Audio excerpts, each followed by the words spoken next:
En Turquie, les opérations de secours se sont poursuivies ce dimanche, 2 jours après le violent séisme qui a frappé l'ouest du pays, ainsi que plusieurs îles grecques.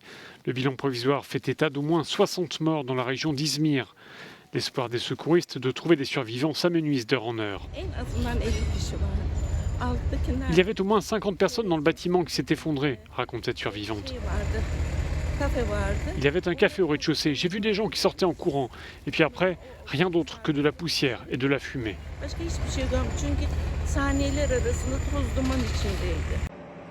Les secouristes s'attendent à découvrir encore plusieurs dépouilles dans les décombres.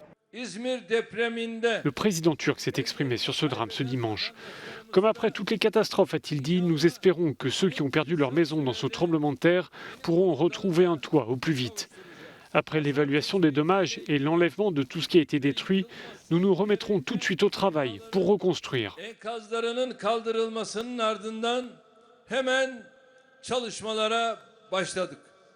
Le séisme de vendredi, d'une magnitude de 7 sur l'échelle de Richter, a été ressenti dans toute la mer Égée. Sur l'île grecque de Samos, 2 adolescents ont trouvé la mort. La maison qui s'est effondrée là était vide depuis des années, dit le père d'une des victimes. Elle tombait en ruine et personne ne s'en est soucié.